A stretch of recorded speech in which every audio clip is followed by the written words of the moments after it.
encontrando-se com o aspecto humano, humilhou-se a si mesmo, fazendo-se obediente até a morte e morte de cruz. Estimados diáconos, queridos irmãos e irmãs, mesmo com a limitação da falta de energia, pela voz e também pelo calor, vamos procurar manter o nosso coração o mais sintonizado possível com a Santa Liturgia, porque afinal de contas, as provações elas também vão preparando o nosso coração na perseverança do seguimento ao Senhor. Celebramos nesta Santa Liturgia o domingo de Ramos da Paixão do Senhor, o dia que o Senhor entrou em Jerusalém. E é importante que nós procuremos, em primeiro lugar, tentar mergulhar no ambiente de Jerusalém no momento em que Jesus entra lá. Era uma semana para a celebração da Páscoa do Senhor. Isso quer dizer que Jerusalém, ela estava repleta de peregrinos, estava com uma multidão acorrendo para Jerusalém. Eu gosto sempre de usar as comparações que nos ajudam. Vamos pensar numa cidade turística, como por exemplo a região dos lagos, aqui próximo de nós, como ela fica próxima aos feriados de final de ano ou de carnaval. Então, isso muito mais, porque era uma capital, era o centro de Jerusalém. Então, haviam ali multidões e multidões que estavam para celebrar a Páscoa em Jerusalém. E ouvia-se falar que Jesus estaria próximo, que Jesus estaria vindo também para Jerusalém para celebrar aquela solenidade, porque Jesus ele era de fato um bom judeu, ele celebrava todas as festas prescritas pela própria lei.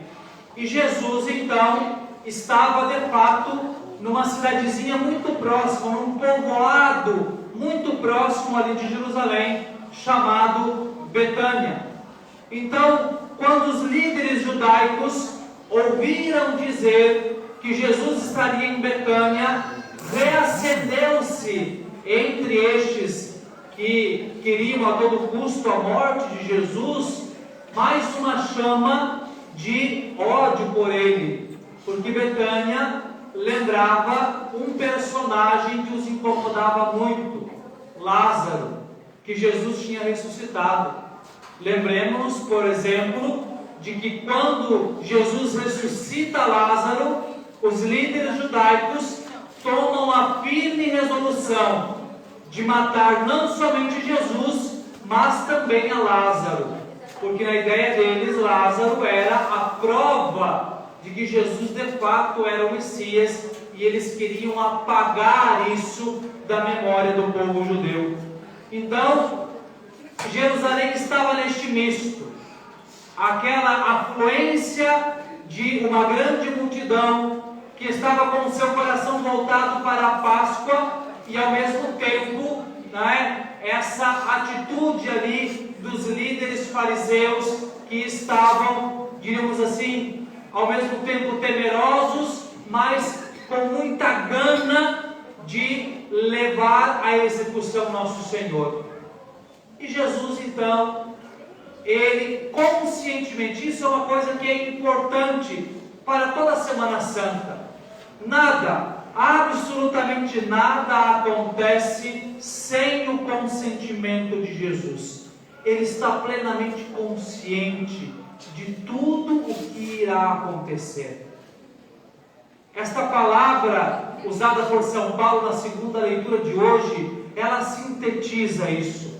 Encontrando-se sob aspecto humano, humilhou-se a si mesmo, fazendo-se obediente até a morte e morte de cruz. Ele se fez obediente, ele tinha consciência.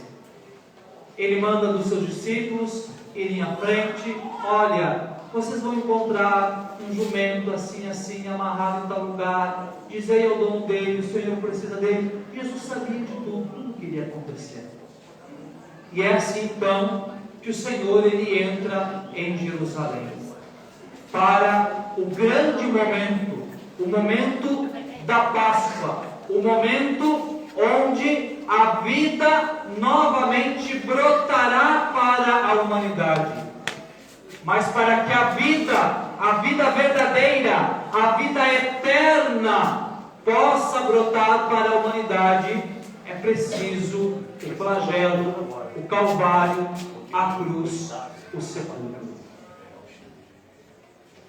E como ele dizia, Jesus ele avança conscientemente para dar cada um destes passos. E assim como hoje nós celebramos a entrada de Jesus em Jerusalém, nós precisamos, como igreja, na liturgia, celebrar a nossa entrada com Jesus em Jerusalém. Este domingo de Ramos, ele precisa ser, repito,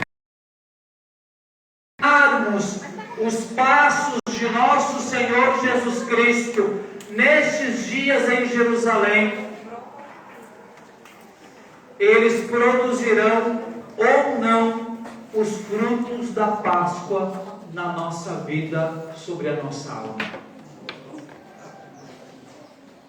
E eu gostaria aqui, dentre toda a riqueza que a liturgia de hoje nos concede, eu gostaria de colocar 3 pontos, diríamos assim, 3 possibilidades de como nós podemos entrar em Jerusalém e acompanhar a Jesus nesta Semana Santa.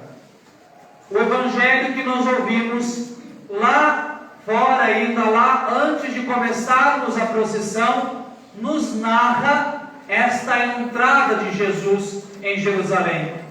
E ela descreve como aquela multidão, por isso eu fiz questão de descrever como estava Jerusalém. Não eram só os moradores, era uma multidão de pessoas de todos os lugares. Então, quando começa a espalhar-se aquele rumor, Jesus o Nazareno, aquele que tem feito curas, aquele que tem pregado, ele está se aproximando, ele vai entrar em Jerusalém. Então começa aquela grande comoção da multidão, e ali se dá uma cena que era muito comum acontecer nas coroações dos reis. Quando o rei entrava no pátio do seu castelo, do seu palácio, para a coroação, é claro, geralmente ele entrava montado em um alazão, em um cavalo de pura raça, todo ornado, com a melhor montaria. Mas o povo preparava uma grande festa. O povo tirava o próprio manto e deitava sobre o chão, ou atirava pétalas de flores para que o rei passasse por cima. Outros correm e arrancam os ramos das oliveiras, jogam flores, as que podem, no chão, ou senão mesmo alguns ramos de oliveiras, e com outros ramos empunhados na mão, saúdam: bendito que vem em nome do Senhor, hosana ao filho de Davi, hosana ao rei. Estas são as saudações da multidão ao Senhor.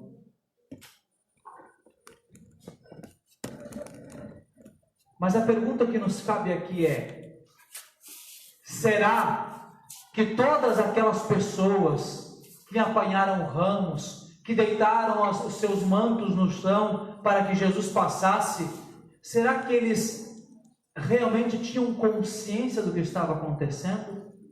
Ou será que eles estavam indo impulsionados pela multidão? Porque aqui nós precisamos olhar também para uma outra multidão que o segundo Evangelho nos narrou. Possivelmente uma outra multidão formada por ao menos alguns membros da mesma primeira multidão, mas que agora não estava na entrada de Jerusalém, mas estava no pátio do palácio de Pilatos.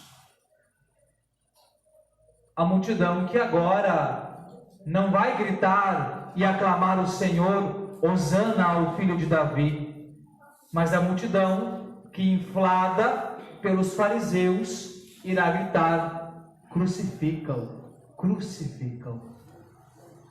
Aqui está, meus irmãos e irmãs, o primeiro grupo e, portanto, o primeiro modo de entrar em Jerusalém. Entrar como alguém que se deixa levar por aquilo que ouviu dizer. Ouvi dizer que Jesus o Nazareno está entrando em Jerusalém. A mesma multidão que dirá: ouvi dizer que esse Jesus é um criminoso, que esse Jesus está liderando algum grupo contra o domínio dos romanos. Esse Jesus que eu ouvi dizer que é um blasfemo, esse Jesus que eu ouvi dizer que está aqui para desonrar, para blasfemar contra o nome do nosso Deus. E quantas vezes talvez nós também vamos na nossa vida, no nosso dia a dia, na nossa vida enquanto cristãos, quantas vezes talvez nós também vamos impulsionados por aquilo. Ouvi dizer, me disseram isso de Jesus, me disseram aquilo da igreja, me disseram aquela outra coisa do fulano, me disseram. Ah, não, mas eu vou na celebração da Semana Santa porque eu aprendi desde criança que a gente devia ir. Eu vou porque eu acho bonito as celebrações. Eu vou simplesmente porque os ritos são diferentes e eu acho interessante. Eu vou porque todo mundo vai. Muito cuidado. E isso não é só em relação à Semana Santa. Isso é em relação a toda a nossa vida enquanto cristãos. Se nós simplesmente nos deixamos levar pela multidão, muito cuidado, porque as ondas, elas podem nos levar para o norte ou para o sul. Podem nos levar a amar Jesus ou a odiar Jesus. Podem nos levar a aclamar Jesus ou a condenar Jesus. Mas o mais terrível de tudo é que se nós simplesmente nos deixamos levar pela realidade da multidão, nós nunca teremos uma experiência pessoal, um encontro com Jesus. E Deus se fez homem para isto. Deus se fez homem por amor a cada um de nós, para resgatar pessoalmente cada um de nós, porque a alma de cada um de nós é valiosa diante de Deus.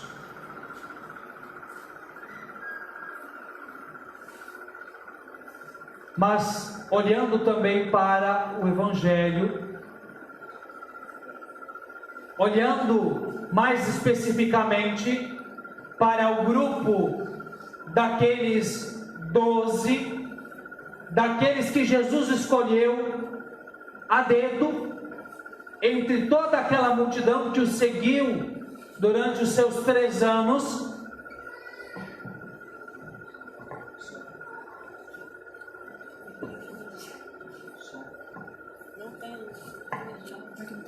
durante os seus 3 anos de pregação, nós encontramos um personagem, e eu quero insistir nisso. Ele foi escolhido, Jesus o conhecia, Jesus o colocou no grupo dos 12. Mas qual foi a atitude de Judas Iscariotes? Foi a atitude de alguém que simplesmente se deixou mover pelo egoísmo. Como não recordar aqui aquela passagem onde uma mulher, ela quebra um vidro, um frasco de alabastro, que era um perfume, uma essência caríssima, ela quebra aquele frasco de alabastro para ungir Jesus, como diz a própria palavra, em antevisão à sua sepultura. E há aquele comentário que corre a boca miúda: é um desperdício, para que isso? Esse dinheiro seria dado aos pobres. E então, São João, que é o evangelista, diz: a preocupação não era com os pobres. Judas, ele cuidava da bolsa comum, e ele roubava da bolsa comum. Ele queria era aquele dinheiro para ele. Ali já apontava-se o egoísmo de Judas Iscariotes.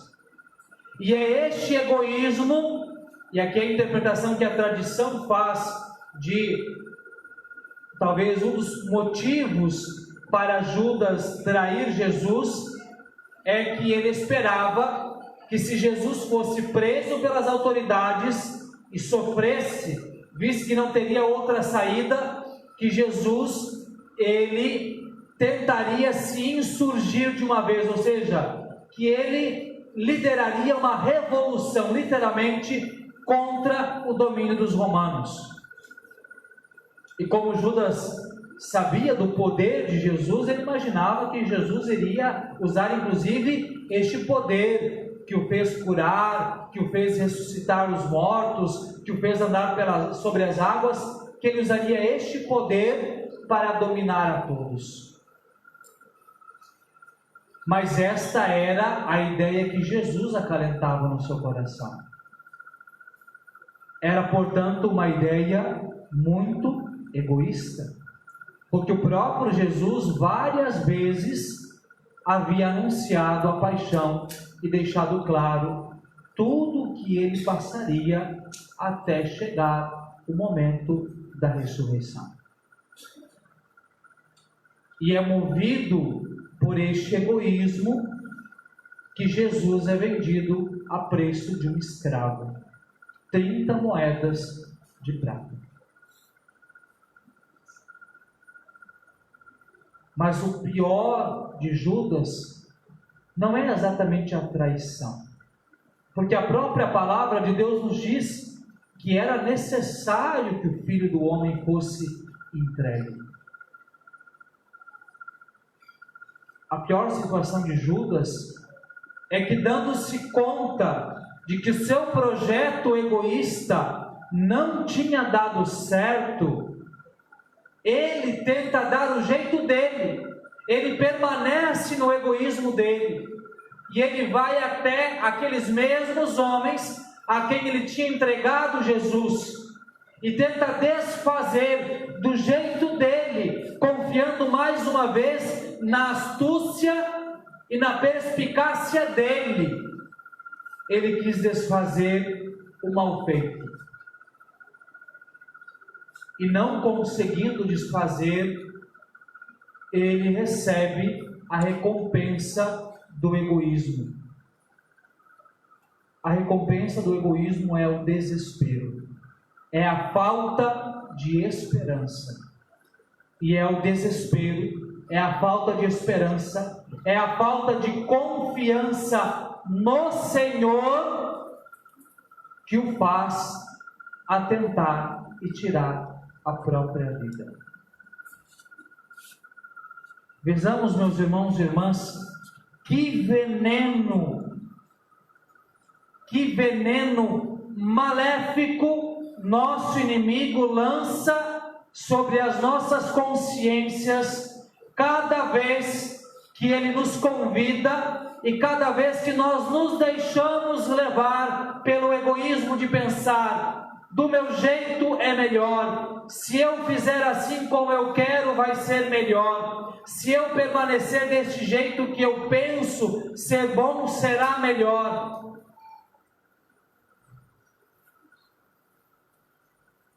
Porque é um veneno que vai fazendo com que nós desaprendamos a confiar em Jesus.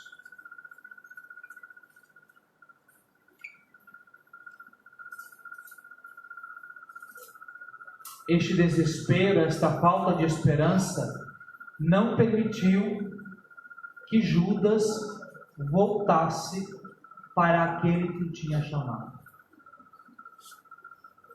E quantas vezes, meus irmãos e irmãs, nós preferimos permanecer no nosso egoísmo? Quantas vezes nós somos teimosos e dissemos: não, eu sei que é aqui, eu vou permanecer aqui, eu vou fazer desse jeito, tem que ser desse jeito. Quantas vezes nós percebemos, nós notamos, quantas vezes é notório, é claro, que nós estamos nos afastando do Senhor, que nós estamos levando a nossa alma para a perdição, mas nós nos negamos a voltar para o Senhor.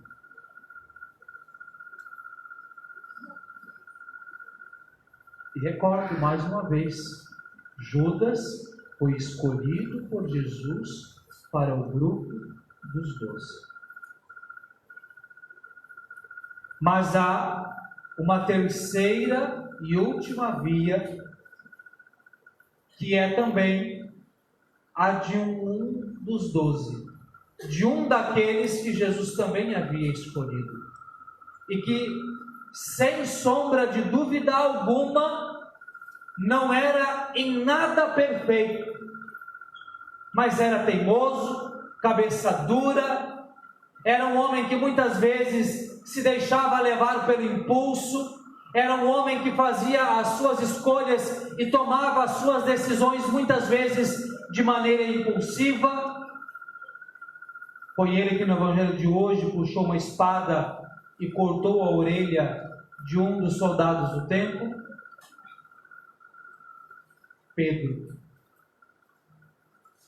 Pedro, que na sua impulsividade disse ao próprio Senhor, quando Jesus disse: aonde eu vou, vós não podeis ir, e ele afirma com veemência: Senhor, onde tu fores, eu te seguirei. E Jesus deixa muito claro a ele: na verdade eu te digo, antes que o galo cante, ainda hoje me negarás, não uma vez, mas 3 vezes.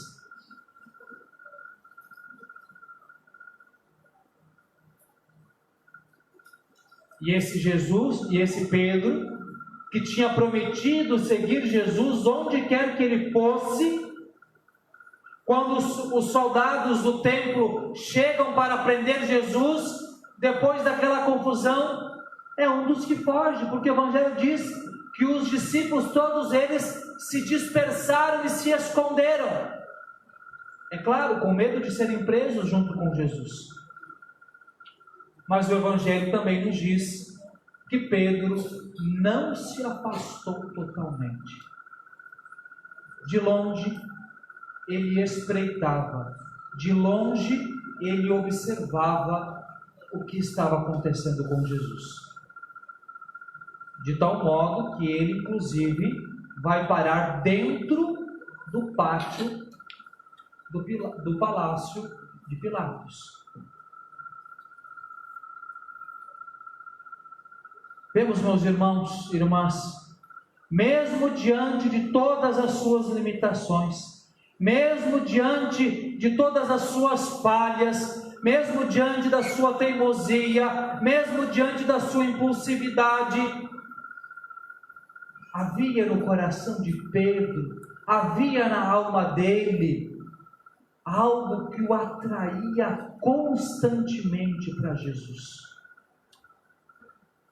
Desde aquele dia em que Jesus tinha entrado na sua barca, lá no capítulo 5 de São Lucas, e Jesus tinha dito: de hoje em diante, tu serás pescador de homens.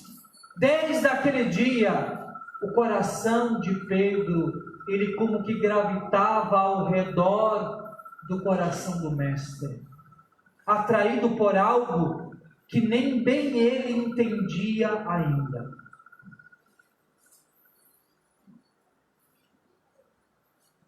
E por isso, apesar das suas misérias, ele não se afastava nunca totalmente de Jesus. E mesmo quando chegou esta hora profetizada por Jesus, de que ele o negaria 3 vezes,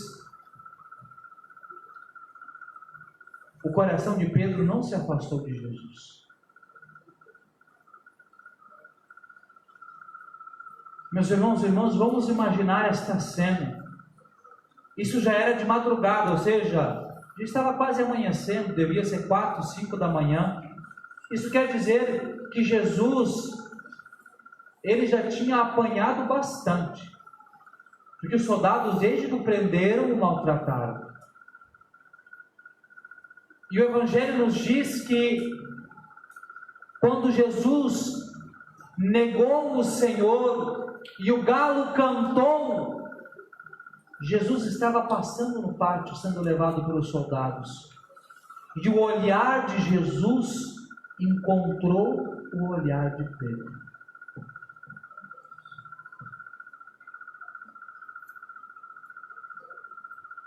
Meus irmãos, é difícil, eu diria que é praticamente impossível imaginarmos o que passou pelo coração de Pedro naquele momento.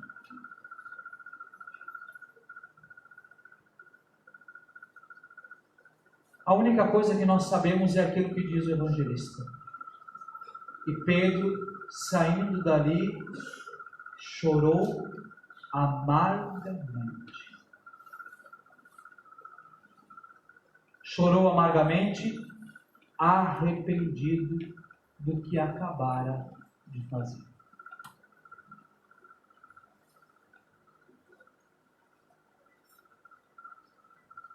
Esta, meus irmãos e irmãs, deve ser a nossa posição. Este deve ser o nosso lugar nesta entrada de Jerusalém. Porque todos nós, como Pedro, temos as nossas falhas, as nossas misérias, as nossas limitações. Como tinha Judas e como tinham todos aqueles que estavam no meio da multidão. Mas a multidão não sabia exatamente o que estava clamando e o que estava fazendo. Judas permaneceu agarrado no seu egoísmo. Mas Pedro fora encontrado pelo olhar misericordioso de Jesus. De tal maneira que mesmo miseráveis, de tal maneira que mesmo pecadores, de tal maneira que mesmo que nós tenhamos negado a Jesus, não 3 vezes, mas talvez 100, 200, 1000, 10.000, milhares de vezes, o que nos importa para vivermos bem, e quando eu digo viver bem, é viver espiritualmente bem, uma Semana Santa que nos converta, uma Semana Santa que transforme a nossa vida. A única coisa que nós precisamos fazer é não desviar o nosso olhar de Jesus, que procura o nosso olhar hoje. De Jesus que procura a nossa alma hoje.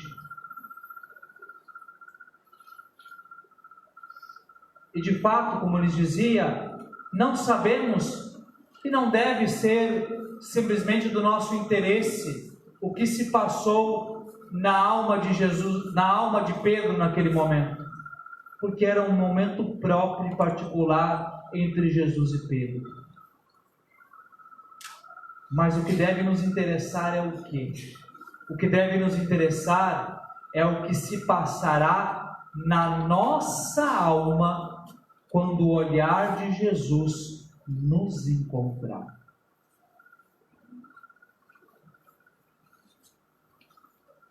Por isso eu lhes dizia alguns dias atrás, Vivamos a Semana Santa procurando o olhar de Jesus. E hoje nós somos chamados na condição de Pedro, de pecadores, de miseráveis, de homens e mulheres que o negamos tantas vezes, a nos deixarmos encontrar pelo olhar do Senhor. Mesmo que este olhar, e Deus seja louvado se assim o for, se esse olhar nos fizer chorar amargamente, porque as lágrimas de arrependimento serão sempre melhores do que as lágrimas do desespero.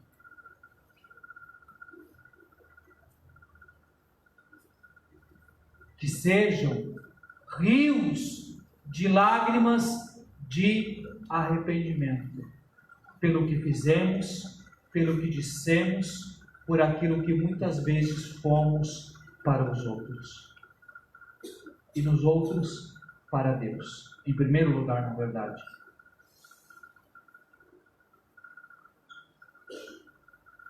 Porque, meus irmãos e irmãs, as lágrimas de Pedro, elas não serão inférteis. Elas não serão estéreis. Tudo, absolutamente tudo, acontece no tempo de Deus.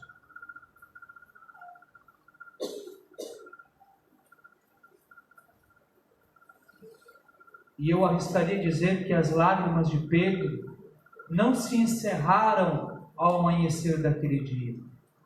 Quando Pedro ainda acompanhou todo o mais que aconteceu com Jesus, até a hora da sua sepultura, quantas lágrimas Pedro não derramou.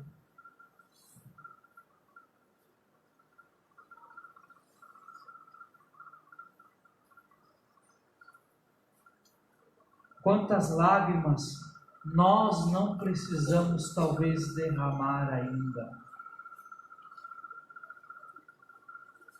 para externarmos, para nos darmos conta do arrependimento que precisamos passar, viver por tudo aquilo que fizemos negando o Senhor.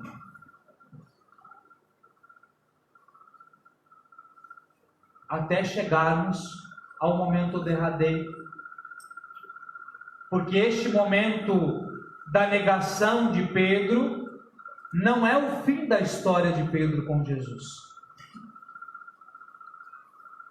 Daqui uns dias mais nós ouviremos na liturgia, capítulo 21 de São João, quando Jesus aparece ressuscitado à beira do lago de Tiberíades aos discípulos, e depois de fazer um bom café da manhã com os peixes que eles haviam pescado, Jesus toma, eu muitas vezes imagino essa cena com Jesus convidando Pedro, passando a mão pelo seu ombro, indo para um lugar afastado dos outros, sentando-se numa pedra por ali, e Jesus faz isso justamente para que Pedro não fique envergonhado diante dos seus irmãos. E Jesus pergunta 3 vezes a Pedro. 3 vezes Pedro negou.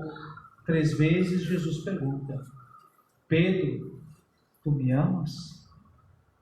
Pedro, tu me amas? Até que na 3ª vez Pedro responde: Senhor, tu sabes tudo. Tu sabes que eu te amo. Tu sabes tudo. Sabes que eu sou um medroso, que eu sou impulsivo, que eu sou teimoso, que eu te traí, que eu te neguei. E o Senhor também sabe que eu te amo.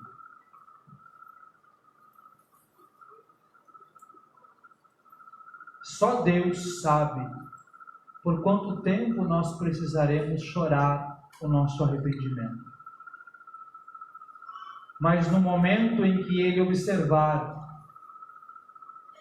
que a nossa amargura, o nosso arrependimento mexeram, lavaram o nosso coração como deviam lavar, Ele fará conosco como fez com Pedro.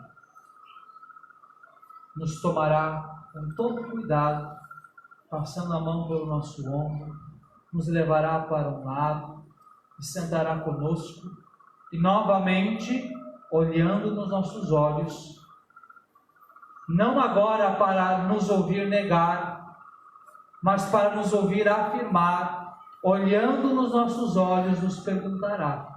E aí você coloca o seu nome. Dalvan, tu me amas? Pode ser que Jesus não precise perguntar 3, talvez 10, 50, 100 vezes. Mas em algum momento nós haveremos de responder: Senhor, tu sabes tudo. Tu sabes que eu te amo. Ali a nossa ressurreição terá acontecido. Mas antes da ressurreição, houve a negação, as lágrimas, a amargura. E a celebração da Semana Santa é justamente uma oportunidade para isso. Para contemplarmos todo o sofrimento de Jesus e sabermos, foi por nós. Talvez para ficar mais claro, foi por você. Pense individualmente, foi por mim. Foi por mim que o Senhor deu a sua vida. Foi por mim, claro, cada flagelo desse, cada espinho dessa coroa, cada cusparada, cada prego destes, cada centímetro dessa lança que abriu o lado do Senhor, foi por mim.